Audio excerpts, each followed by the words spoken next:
Before I go to temporal kernels, I go talk a little bit of neural networks that use time, and one of the simplest one is a recurrent neural network. We have so many different networks, and what is a recurrent neural network? I took it from the same website as I did the previous one. Machine learning is fun. And if you have a neural network, it has normally no memory. It is a stateless model, a stateless neural network. And what is a stateless algorithm? You can have a look in Wikipedia. It is a well-known in information science and computer science. It is very well described as what is the state of a machine if you have your, let's say, your television set. You turn it off, and if you turn it on again, it starts on the channel where you left it. So if you left it on Netherlands 1, you turn it off, somewhere it remembers something. So it has a memory, and that's the state of your television set. It has a set of things that it remembers, the setting for your intensity and so on. So we can do the same with neural networks. So normally we have, and this is about working with words and letters. So if you think of, let's say, previously written stories, and you have a neural network, and you want to predict, if you write text, and you want to predict what is the most likely first letter. So you want to see from memory what is in the future. So you want to look into your things. It turns out that we have a lot of preparation in actions if we write ourselves. People have found that if you make writing mistakes, it's most often 90% of the cases that you write wrong the next letter that is coming. So this is kind of a programming in your brain that you're not writing the letter that you're currently writing, but the letter that you want to write. So it is already ready. It is pre-calculated from history, from learning. And that process is actually what we're going to study in this recurrent neural network. So we're going to look a little bit at time, but now, can we use history to predict? So we're going to take some example from famous words, a famous book, Ernest Hemingway, famous writer. The book is called The Sun Also Rises, doesn't matter what book. Robert Cohn was once middleweight box, and then what is coming up here? You see boxy, and most people say it's boxing, so that the next letter should be an N. How do we know there should be an N? It can only be done because we have learned a lot of words. We never have boxer, or boxes, or boxes, or whatever. It is very, so the most likely letter is very much dependent on the state we have in this neural network. And the neural network that uses part of its past, what it has learned, in the next calculation is called a recurrent neural network. So you save previous states, previous situations, and you use them in your learning. And that's actually a temporal unfolding. So this loop here, you can just say, what is this loop saying? Well, these are different states on different time moments. So this is on time moment t minus 1, at time t, at t plus 1. So the different time steps are all encoded in this loop. So when do we need the next letter? It happens all the time in your keyboards. You have all kinds of predictive words that they say, okay, you type half of the words, and it does keyboard extension. It gives you the rest of the word. It happens in all your computer programs. It was already in Linux a long time ago. And it is now in all these keyboards that you type. Sometimes it doesn't type what you want, but it has typed what you have used a lot. So it is learning continuously. But all these keyboards that are clever are recurrent neural networks, and they learn continuously from your input. They start learning from dictionaries, and they know what happens. So we know the next letter, robber, and that should be Robert. So we have the T. But what if we took this idea to the extreme? So we take the next mostly letter and the next one. And actually the idea in this blog is, can we write the whole story? by learning a computer program enough stories, so it has millions of words and characters and sentences, and then I give it a start, can it make the whole sentence? Can it make the whole page? Can it make the whole book? Yes, it can. It's quite amazing. It's not a really, let's say, sophisticated book, but it is quite amazing how far you can go. And let's take this a little bit to the extreme. So we're going to generate a story by training a book. So we take this book. This is 362 characters, 48 unique letters, include punctuation, uppercase, etc. And we use the implementation of a multi-layer recurrent neural network. And this was done by Andrej Karpathy, the famous PhD student from Stanford University. He did lots of very nice experiments, and this was one of them. So you can actually look at this GitHub Karpathy implementation, download it. And let's train this network on this book. And after 100 loops of training, what does it find in predicting letters? Well, it finds those letters here. Not really very interesting. You cannot really get, you see there are even some quotes in it, but in some way it figured out that there should be spaces in between words, and that looks reasonable. Some words are really pretty long, but that's about it. It's not much. This is a LSTM network that says here, it's called a long short-term memory. It has very long memory tensors, but over a short time. So you can only remember lots and lots of words, but only, let's say, 4 or 5 words back. So that's the. But after 1,000 iterations, it begins to more interesting, and you see, okay, street was not to him. We see some of the words, they become more or less understandable. It's not a story yet, but it's not random. It looks really like words. So it has even some questions and quotes on it. And after several thousands of more iterations, it actually looked pretty good. He went over to the gate of the cafe. It was like a country bed. Do you know it's been me? Damned us, Bill said. I was dangerous, I said. Completely shabby story, but not junk. It is not random. It really looked like sentences, and these sentences are made up from stories. So if you start to read millions of books, and preferably in a style which is from the same writer or whatever, you can actually generate stories, and that's an interesting idea. So this is some text from the real book.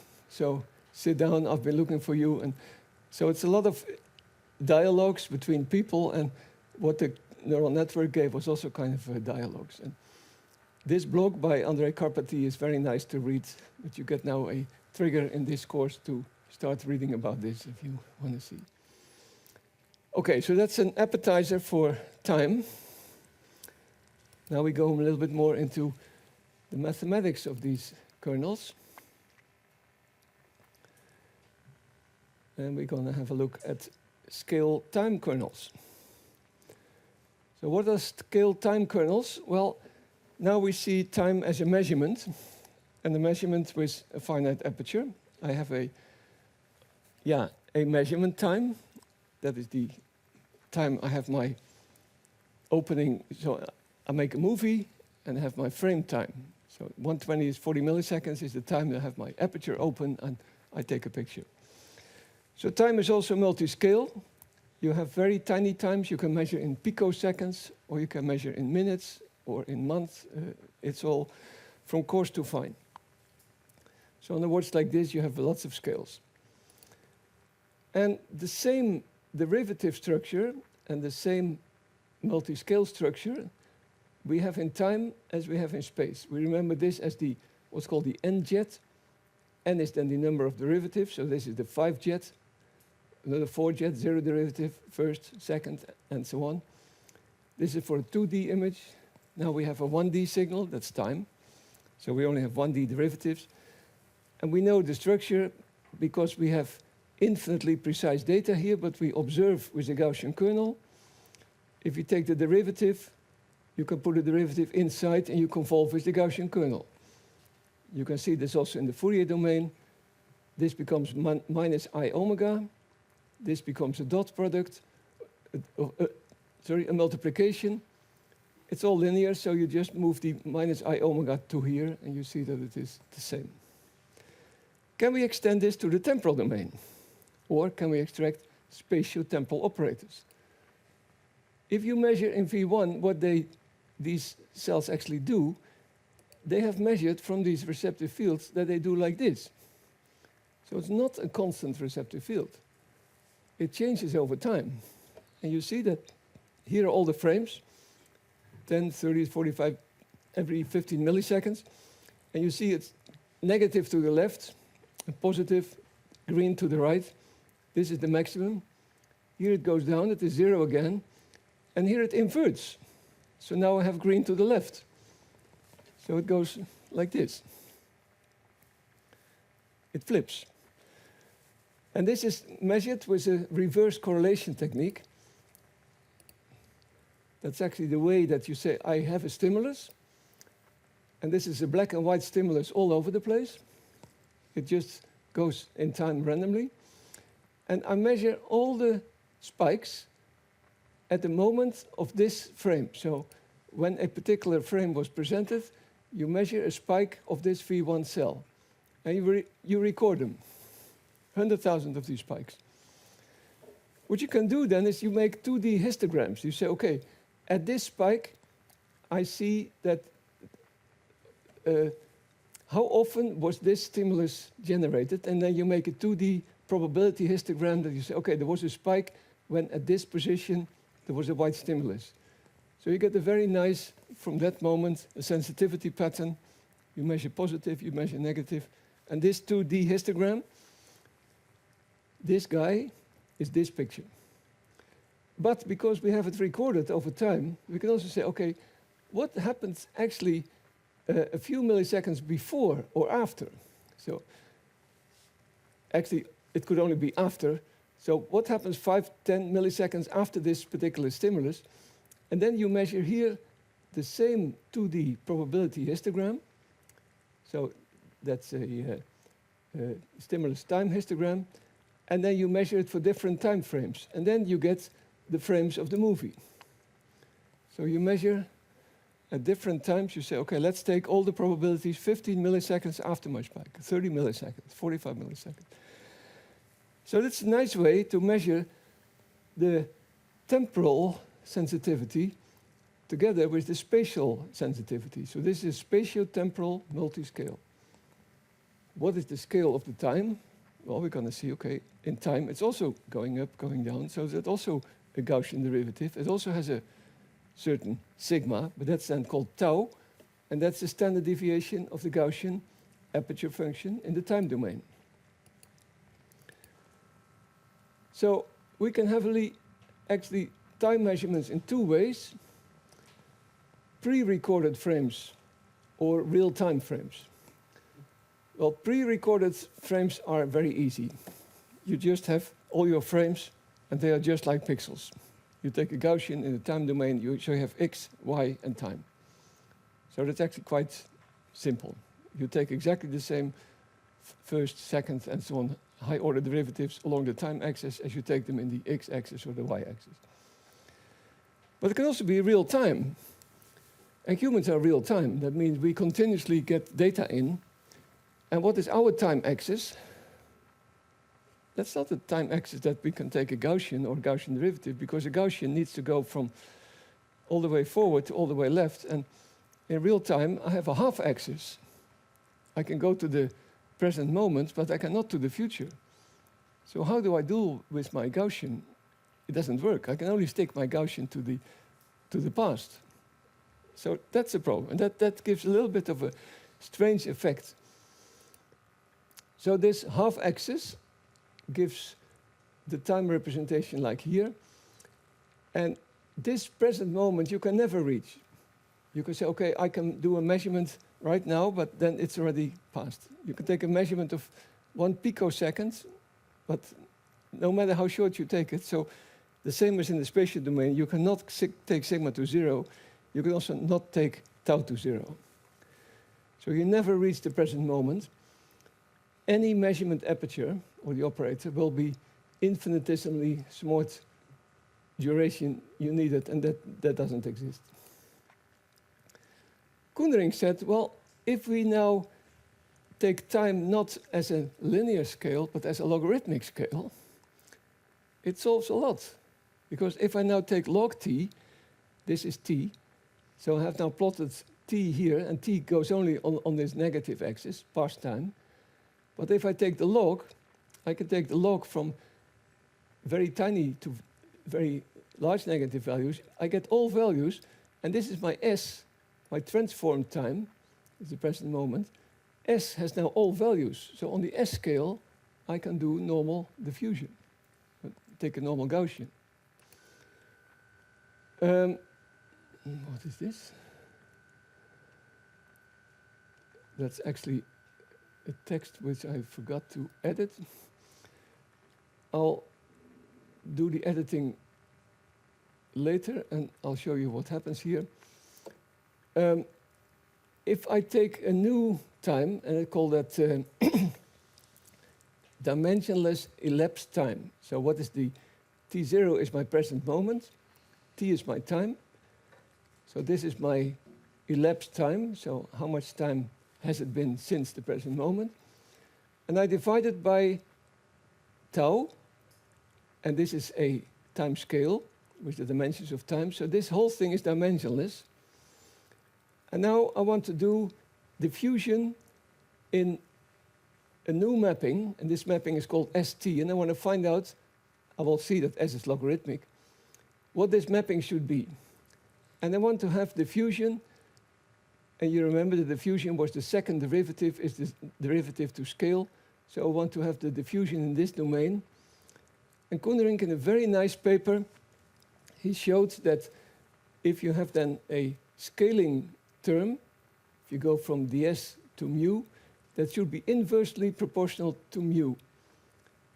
You can actually see it as a, suppose you have a time scale, and you want to see how is my scale, how much is a little bit of variation, how accurate do I know some occurrence of something that happened yesterday? At what time did I eat yesterday night? It was at 7 o'clock, plus or minus 10 minutes. But it was more or less 7 o'clock. Let's go far away. When did the dinosaurs get extinct? It was about 65 million years ago. Plus or minus 1 million times. People don't know. It's not plus or minus 10 minutes. So there's a direct relation between this past time and this variation. And that's exactly what we see here. So we have that this variation is related to 1 over mu. And if you have this very tiny differential equation, you can solve it. And you know that if you have an integral over 1 over mu, you get the logarithm. So S is a logarithmic function. And here we have S. It turns out that all scales that are half-axis, they have to be seen logarithmic if you start measuring them. So we have a couple of those. And if you look at mathematics, you look at group theory, there are many half-axes. Scale is another half-axis. You cannot have negative scales. You can only have scales that are positive. And we saw that scale is an exponential axis. You remember powers of 10? We zoomed in each time a factor, 10 times, 10 times, 10 times. So scale is an exponential axis. Intensity, we cannot have negative intensities. So if we look at intensities in the eyes, people always take logarithmic transforms and logarithmic filters. You have gamma filters and so on, contrast enhancement filters. So they see the intensity as a logarithmic scale. And that's deep inside the physics of being a half-axis. It turns out that if you have a half-axis, if you take an e to the power, then you say, okay, if I multiply these two values, it's actually a sum. And that is the deep reason behind it. So if I now take my Gaussian, and this is the regular Gaussian, you see this is normalization term, e to the power minus x squared, it is now time squared, but I take log t squared. And I plot the Gaussians, and I plot them for negative time. You see they become skewed. They're not symmetric anymore. So this is first fast, and then it goes slower because of the logarithmic time. So I get skewed real-time operators for time. If you have pre-recorded, you get regular symmetric ones. But if you are real-time, you get other ones. Well, this is easily implemented. So this is a kind of a movie, and I have a notebook that shows you the whole thing. And you see here the derivatives. And you see it is already not symmetric. The rise time goes faster than the slow time. Here we have the recording in a monkey by this reverse correlation technique. And if you look at all the frames, we see that they go up here. It's 0 here, and then we see the other frame. And if we now carefully measure what a physiological time cell does, the question is that logarithmic? Because it is real time. Did they find it? So I carefully studied measurements that people have done, and de Valois measured in 2000 very carefully this spatio-temporal domain. And this is space, and this is time. So what do we see here? Space, positive, negative, positive. So this is a second-order derivative detector in x, d2L dx2. And it is a zero-order derivative in time. So this is a Gaussian blob. Here we see 3 values, maybe 4, also first zero order in time. But here we get the first order in time, and we see that indeed this is elongated with respect to that. So we indeed see, and here it is even more, so this is in terms of space, zero order, and in terms of time, the first order. It goes up and it goes down. And you indeed see that in physiological measurements, it is logarithmic. So we are a real-time measurement machine with not straightforward receptive fields, but obliquely, logarithmically scaled receptive fields. It is in practice not really that much visible, and most people don't care, but if you really look pure, then this happens. If you model this, you can nicely model here the different receptive fields, and you see the skewing by the logarithmic axis. This is also implemented in a nice notebook that gives you some more examples.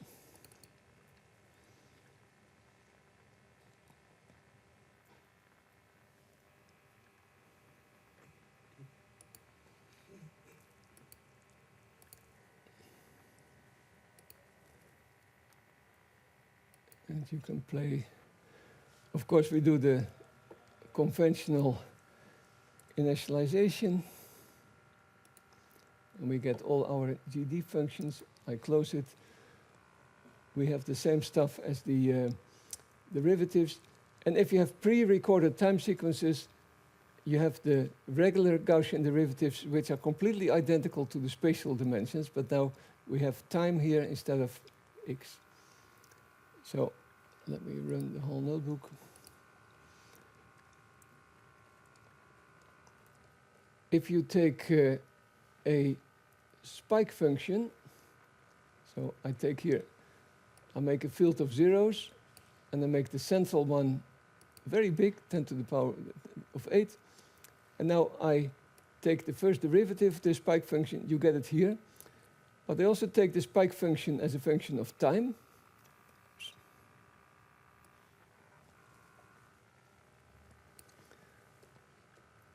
So I have here the Gaussian derivative to x, and I multiply it with the Gaussian, but now it is a function of time. And now you see here what happens. This is my time derivative. It multiplies my spatial derivative. Here it multiplies with a positive factor, so I have here plus minus, and here it multiplies with a negative. So you see the inversion due to the combination with the temporal derivative. So it's really in space and in time. This is the change of a Laplacian filter, so a center surround filter. It gets negative here, and here it gets opposite sign. Of course, you can look at it as a movie, and then you see the things. You can make any type of as you like. Scale is logarithmic. We saw that. And this is now the mapping. And in Mathematica, it's quite nice. You can easily take this. It's a function log. So you'd say it is the derivative of this Gaussian with the log. And here you get the derivatives as I showed you before. But now you have the code, and you can play with higher order. You can make them, combine them with spatial derivatives and so on. Okay, the rest is actually all the same. And here you see the derivative operator in the logarithmic domain. It goes very fast up, and then slowly it inverts. And here we see the rest. It's more or less the same I showed you before. And here are the different models. I go close here. I see that I'm faster than I used to be. I finished up my material. We end up 20 minutes earlier than before, but that be so. Enjoy a little bit longer lunch. Maybe you meet Santa Claus. It's fantastic day today. Are there any questions? Yes? So in the face recognition part, so actually it's a classification problem, right? So we compare pairwise distances instead of indeterminate way. Right. So I was wondering why we want to compare pairwise distances. Is this performing better than normal classification? Yeah, it turns out to perform better. You have to actually, you do it two ways. You compare with the same, you compare with a completely different.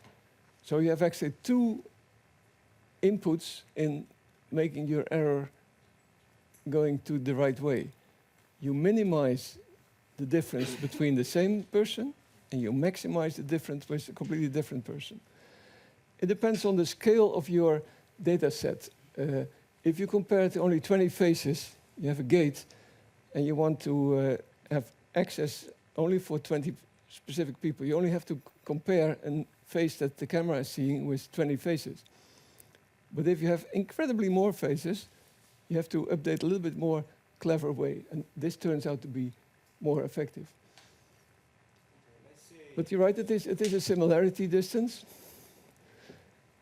And the main trick, what people have done is, of course, reduce it to a set of 128 feature points. And of course, we can have a look at what do these feature points mean, and they are very specifically located, etc. You say, okay, the eyes must be very early in the row. They must be pronounced, because if you block the eyes, it's difficult to recognize a face. So in the very, let's say, high eigenvalue representations must be the eyes. And it turns out that 128 is more or less enough to classify millions of faces. If you want to go much bigger and much bigger, you probably need to have more descriptors. How many, let's say subcells can you make in a 128 dimensional space? Well, quite a lot. But if it's not enough, if you need more, you take 256. You need to calculate more, so people minimize that. And it turns out that 64 of these features is not enough. But if your data set is very small, it may be enough. Actually, you have the code. You can easily experiment with it. It's relatively straightforward. The database is available. You download all these faces in the wild. The number of data sets that are available is staggering. It's really nice. There is I'm, as you know, a fan of Mathematica because they have so extremely well organized the whole thing. If you type Wolfram here, Wolfram data repository, they have an incredible amount of data sets collected from all over the world. It's fantastic. All your famous data sets, images in the wild, MNIST, are of course the famous ones, but you name it. For history, life sciences, medicine, from all these challenges, meteorology, and they're all readily downloadable and implementable in Mathematica. So that's beautiful. Mathematica also has lots of trained data sets. So, trained networks. So you download a trained network, and you see exactly, oh, this is the AlexNet. And you see, okay, that's so many layers. And then you can dissect the network in your program. You say, okay, give me layer 2. You extract it, and you read the weights. So I want you to, actually that's one of the things, in one of the tasks, download the net, take one of these layers out, and see if the first layers indeed do these principal component analysis. That's quite interesting, and see what happens if they really do. So if you look at the neural nets, so all from neural net repository. You have the repository for neural networks here. And here there are lots of repositories, and I showed some of them before. You remember age estimation? You can put your face, and it has learned lots of faces with the ages. The Inception Network, LeNet, ResNet. There are an amazing amount of networks. ColorNet. It's incredibly nice to show, and next week I go show you a couple of these networks, and we go dissect them. So we spend a whole hour on looking into this, and I train you how to see, how to fillet them, and see what, can I get the network a layer out, what is the layer doing, what is the topology, can I change the topology? And these are all one-liners, and very nice to see. That's coming up next Wednesday. Tomorrow we have a guest speaker, and we go into orientation analysis and multi-scale analysis. So we know that the retina is measuring multi-scale. Why? We saw some hierarchical structure, but we need to make it more specific. That's what we're going to do tomorrow. And I've asked Erik Beckers, he was one of my PhD students, cum laude. He's now working at the mathematics department. He did just super work on all these orientation filters. So these are filters that rotate. We have now filters that translate, do convolutions. We have filters that scale, so they get different sizes, but they also have rotations. So we go to rotation invariant convolutional neural networks. He won a prize at the MICI conference. That's the highest conference in medical imaging for the best paper, and that is outstanding, and he's going to talk about that paper tomorrow. Okay, so that's more questions? If not, enjoy your lunch and see you this afternoon.